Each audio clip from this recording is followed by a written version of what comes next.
Welcome to Talk is Cheap. Today our guest is Ross Culverhouse, who is the Director of Parents Against DARE. Welcome to the show, Ross. Thank you. For people who may not know, what is the DARE program? Okay, DARE is Drug Abuse Resistance Education. It's a national program controlled by the LA Police Department and the Los Angeles Unified School District. And it was started in about 1982 by Police Chief Darrell Gates.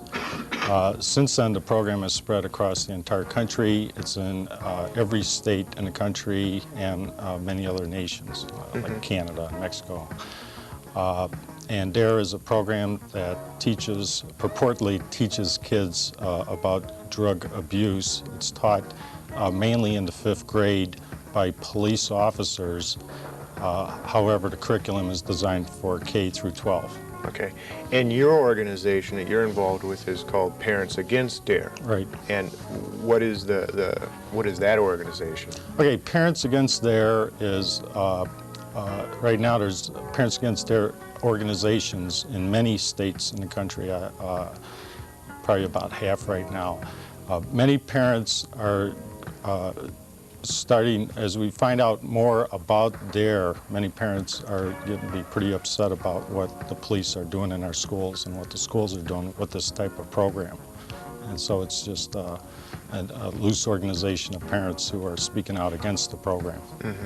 Now, you can hardly open a newspaper or read a magazine or watch the news without there being some story related to drugs, to drive-by shootings involving drugs. That drugs are very prevalent in our society and causing a number of major problems. It sounds kind of, why would parents be against a program that is teaching kids to resist drugs? Well, the reason we're against the program is because the program doesn't work. It fails in that goal. I am a parent. I have 2 children in the White Bear School District, and I want my kids to have proper, effective drug education. I would prefer, and we would prefer, that drug education be taught by health care professionals, not by police. The police in the DARE program get no training about the effects of drugs at all. Okay. And the program has been shown to be ineffective. Many studies have shown that kids who have taken DARE are more prone to use drugs than kids who have not taken DARE. So the issue isn't Parents Against DARE somehow wants kids to do drugs. To the contrary, we want our kids to get drug education. We don't want our kids to be doing drugs. And what we see with the DARE program is the results, and the results are kids that take DARE are more prone to use drugs than not. Okay, so to recap a little bit, your organization is more against the way the DARE program is set up and its effectiveness, not against its goal of getting educating kids about drugs and against its problems with drugs. Right, if the DARE program indeed did what it said it would do, I don't think we'd have any problem with that. But it does. The studies clearly show that. Recently, in the Minneapolis paper and the St. Paul paper, as I'm sure most people have read on the front page, drug use is up amongst children in this country. It's not down, it's up. DARE has been out there for 10 years now, 12 years, and we can see right now that drug use is increasing with our children, not decreasing. We would expect it to go the other way. Okay. I'm guessing that you've studied the DARE program enough to at least point out a few of the major points of the program for our viewers. Not that you're representing DARE, but what are the 5th graders being taught? Well, one thing they're being taught is a lot of misinformation about drugs and really no information about drugs and drug use. It looks like from the materials I've reviewed that the police are basically scaring our kids about the dangers of drugs in the hopes, I guess the strategy is that it will scare them off drugs. What they don't do, though, is they don't tell our kids not to do drugs. They don't tell them the truth about drugs, and they don't really tell them not to do drugs. At the very beginning of the student workbook, they tell the students that it's their decision, their choice to use drugs. And throughout the entire student workbook, that is reinforced. It's your decision, your choice, whether you use drugs or don't use drugs. And that is, frankly, what the police are really doing is telling the kids it's your decision to break the law or not to break the law. And we don't think that's a good thing for the police to be teaching our kids. It's not our children's decision to use drugs, and we shouldn't be putting that in their minds. A 10-year-old, we shouldn't be telling a 10-year-old they can decide to use drugs or not to use drugs. Okay. That's crazy. Okay.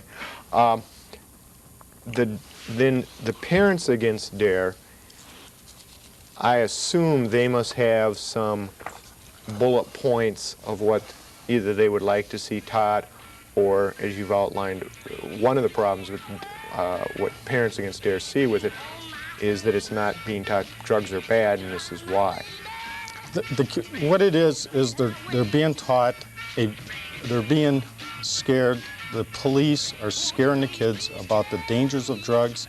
They're lying to our kids, I'll say misinforming, but also just out and out lying to our kids, not telling them certain things, and giving them a really a narrow, one-sided view of drugs. Mm-hmm. And there's probably several reasons why they're doing that. I think one of them is they think that if you scare kids enough about them, they won't do them.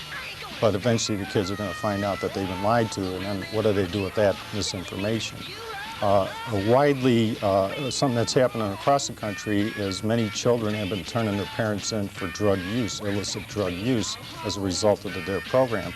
And I believe from looking at the DARE training manual that the officers use, that is one of the main goals of the DARE program, is to get the children to turn in their parents for drug use. They're scaring the kids about drugs. The kids go home, see their parents doing marijuana, for example. The kids are scared their parents are going to die, and then they go and tell somebody they trust, the DARE officer. And then what happens after that is the parents will be arrested. Okay. We're going to take a short break. When we come back, we'll have more on that particular point.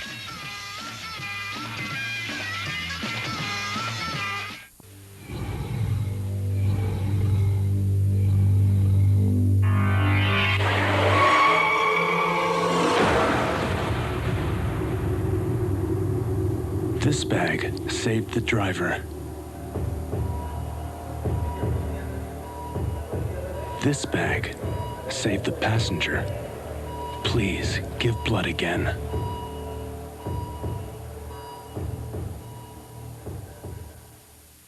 The air dances with the waters, which brings the rain that feeds the land, that is home to the animals.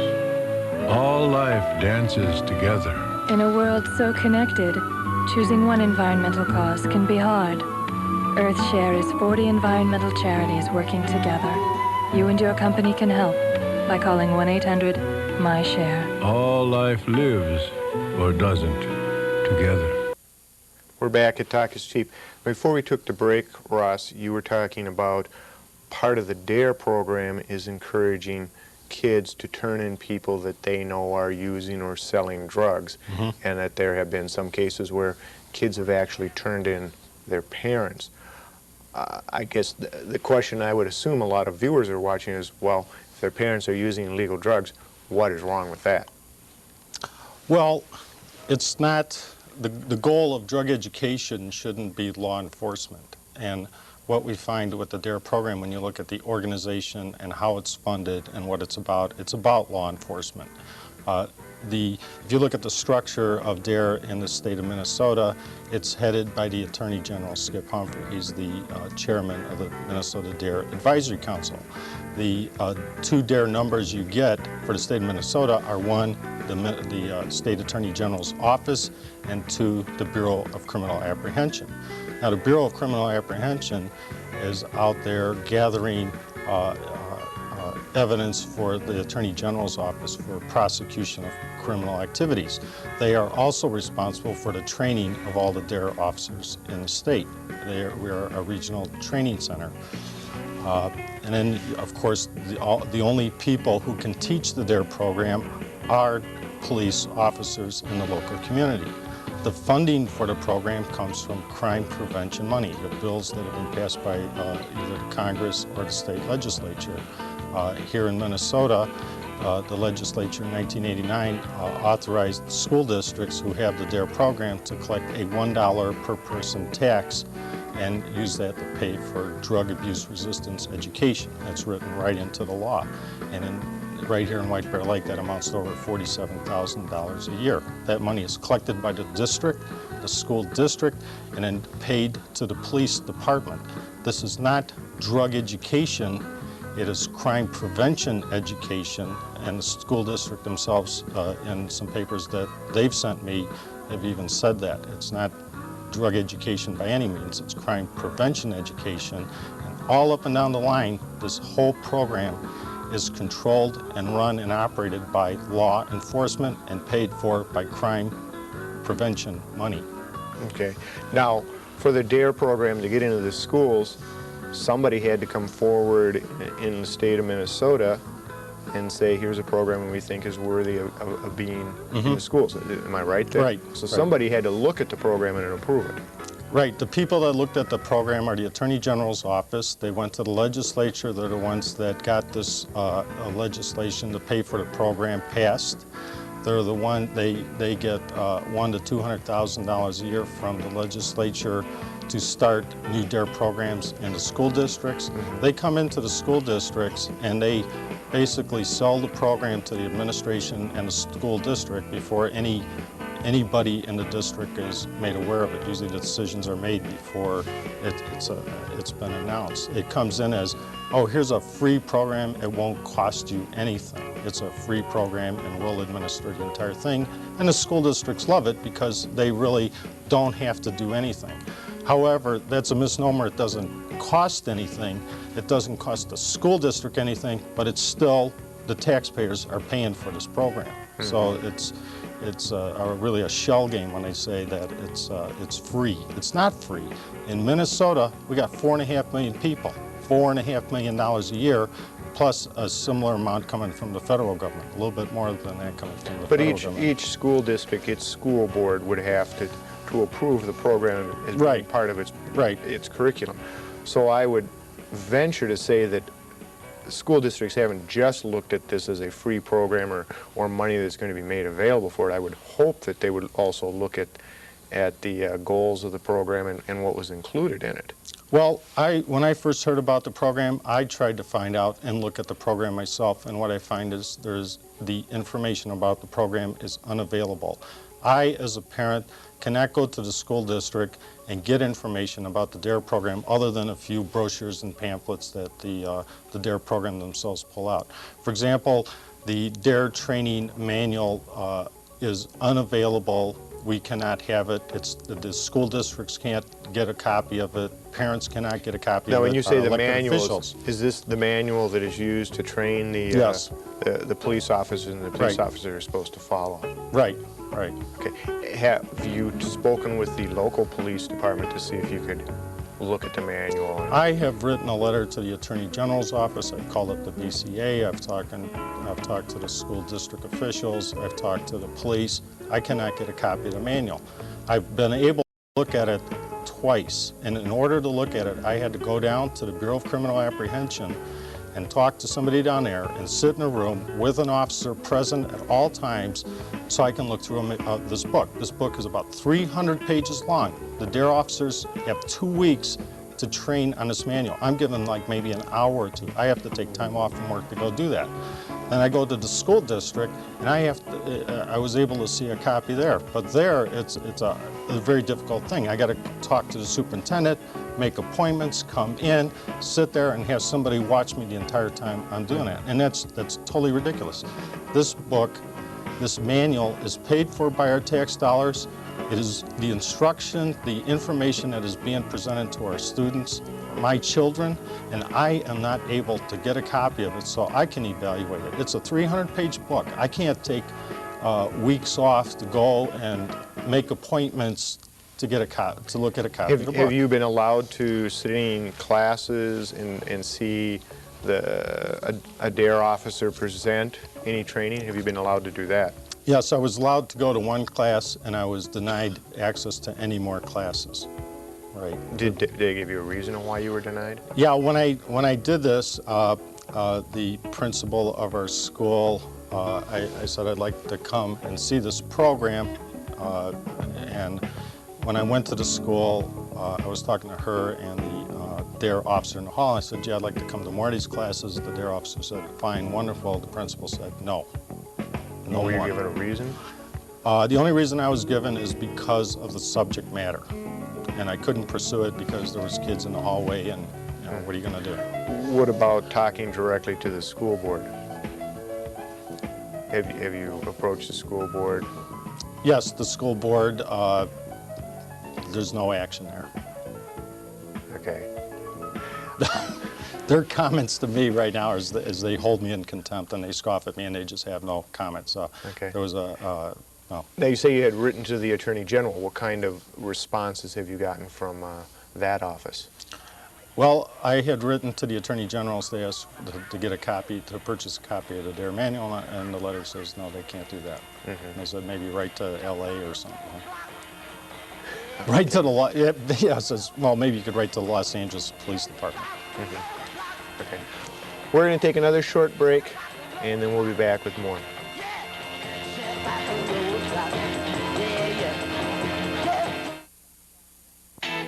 Oh, I love that song. It's gonna make you want to dance. It's Pure Party, 2 rockin' CDs, free with your paid subscription to Entertainment Weekly.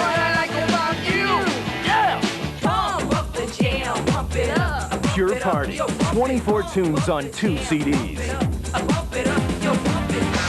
Call now and get these 2 incredible CDs or audio cassettes absolutely free when you subscribe to Entertainment Weekly. Call now and get 30 issues for 4 monthly installments of only $5.99 each. Almost 70% off the cover price. You can even use your credit card. 2 free CDs with a subscription? These are my favorite songs. That's a double bonus. That's great. Call now. Save almost 70% on Entertainment Weekly and get the Pure Party CDs free. Watching Talk is Cheap. Now, Ross, I guess one of the things that any program, whether it be the DARE program or math or science, is how effective is the program? Is it being evaluated? Is anybody looking at, is it achieving its goals? Now, the DARE program was started back in early 80s, so it's been in existence for roughly 10 years. And I remember the article that you alluded to earlier that said, in the last 10 years, kids are now starting to use drugs more than they were at one point. I don't remember the article saying anything about the DARE program. No, they didn't I do not remember mention the that. DARE program. No. What kind of studies and who has done studies on the effectiveness on the DARE program and what has been found out? Okay, we could look at a few studies I have here. One of them is the Minnesota Student Survey results from 1992 in White Bear Lake. Okay, now so we don't have to go very far. Who did this study? Okay, the Minnesota Student Survey is done by the state of Minnesota, and they survey all the 6th, 9th, and 12th graders in all school districts in Minnesota. I think there's one school district they don't survey. So is this like the Department of Education? Right. Okay. And they basically do a survey of all students in the 6th, 9th, and 12th grades every 3 years to see where things are going. And in the survey done in White Bear Lake, there were 300 I think it was 1,357 students, somewhere around there. And the survey results, the ones that looked at the drug use amongst our children in the survey, are very alarming. And I think, and this information has not been presented to the people of White Bear Lake or to anybody else as far as I know. I tried to make this information available to the White Bear Press, but they How did you get a hold of this information? I went to a school board meeting and they had the entire survey for White Bear Lake sitting there, and I picked up So a copy. it is public information? It is public information. They had maybe 20 copies there. I happened to get the last one. But it's not public in that it was presented in any media that I've seen. And I brought some of the copies of some of the pages that deal with it. If we look here, there's the daily use of cigarettes. I first have to explain, in 1992, the survey was done in 1992 and in 1989. The DARE program in White Bear Lake was started in the 5th grade in 1990. So the 1992 6th graders had DARE, the 1989 students did not have DARE. And it's important that when you look at the results of DARE, the effectiveness of DARE, you got to compare apples and apples in this case. So right here we see daily use of cigarettes. In 89, 0%. This is for 6th graders. Just as for 6th graders, because the 9th and 12th graders, none of them have had DARE, but there are still some interesting information here. In 1989, 0. In 1992, 1%. There's an increase in cigarette use. The year before, these kids had DARE. If you look at the 9th and 12th graders, cigarette use has gone down, but with the 6th graders, it has gone up. Now, again, you said the 9th and 12th graders did not have the DARE program. The DARE program, the 6th graders in 1992 were the first 6th graders to have DARE. Now, is there talk about cigarettes in the DARE program? There's talk about alcohol and marijuana mainly, but there is also talk about cigarettes. But it's mainly alcohol and cigarettes. Alcohol use at least once a month in the previous year. Now, in the previous year, they were in the DARE program. 1% in 89, 1.5% in 92. Now, we'd expect that while the kids are in the DARE program, at least their alcohol used to be going down. Now, a half a percent is not very much, and 1% to how many students did you say? Probably about 600. About 600. But the point is, DARE is supposed to get kids off of drugs. Here we see an increase in alcohol and marijuana are the two main drugs that are talked about in the DARE program. And they have really misinformed their children about alcohol. They're teaching my kids that alcohol kills. I use alcohol, it's not going to kill me. They do not distinguish between use and abuse, and that's one of the problems. Now, as the 9th graders, we see use has gone down, but with 12th graders, the use has gone up 0.5%, which is the same percent that 6th graders did. So it seems to me like the numbers are awfully small here in the percentages. Well, they're awfully small, but they're in the wrong direction. They're in the wrong direction, and we can continue here. And I'm focusing mainly on the 6th graders because we got to look at what's happening as a result of the DARE program. If the DARE program is indeed going to encourage kids not to use drugs, why is drug use going up? Now, this page here shows substance abuse behavior, drinking alcohol before, during, and after school. And we see it's up from 0 to 1.5%, up from 0 to 1%, and this is the one case where it actually went down from 4% to 3% in alcohol. In marijuana use, we see it up from 0 to 1%, 0 to 1%, 1 to 1.5%. Up in all cases. Of the 9 charts here, it's down in only one area. Now, there's some other jumps here. In the 12th graders, it's up 4%, it's up 3%, and after school, it's up 6.5%. Has the parents against DARE looked at what's happening with the kids well, who didn't go through DARE? Yeah, the kids in high school are using drugs. The kids in 5th grade aren't in high school. They're in a whole different situation altogether. As most of these numbers show, the kids in 5th grade were not using anything except in this one case down here in 1989. All of a sudden. When I look at this, I see high school kids, 12th graders, who haven't been through the DARE program, 15.5% using marijuana after school, 21% using alcohol after school. This would indicate to me that there needs to be some drug education in the schools. that these are significant numbers, whether we're looking at 6th graders or we're looking at 12th graders. Do the parents against DARE have a program that they would like to see instituted in the schools? Have they tried to work with the DARE program to get some of their concerns worked into the program? I mean, the program is there and the funding is set up for it. Sure. Our concern is, first of all, the DARE program should be taught by healthcare professionals, people that know something about drugs and the effects of drugs on people. Okay. Police officers know a lot about law enforcement. They know nothing about drug education. When I looked at the DARE training manual, I saw nothing in there that indicated any information that the officers were given about drugs. Okay. And in fact, some of the lessons, they say when the kids, it's interesting, when you look at the lesson plans, the officers are asking the kids, what are the positive and negative effects of using alcohol and cigarettes? They are not telling them what those effects are. They are getting them from the kids, and the kids write them on the board and discuss them and talk about it, and that information about the effects of drugs are coming from the kids, not from the DARE officers. The DARE officers don't teach about drugs, and the DARE officers are not taught about the effects of drugs, yet they are supposed to be correcting the students when the students are given incorrect information to themselves, which they don't. Has the Parents Against DARE organization had any, made any headway with the schools on this point or any of your other points? No, not currently. Okay. It's hard to fight these school districts themselves, like White Bear Lake, for example, has to cut $3 million from their budget this year. They're not about to cut a program that they view as free and then go spend money they don't have on something else.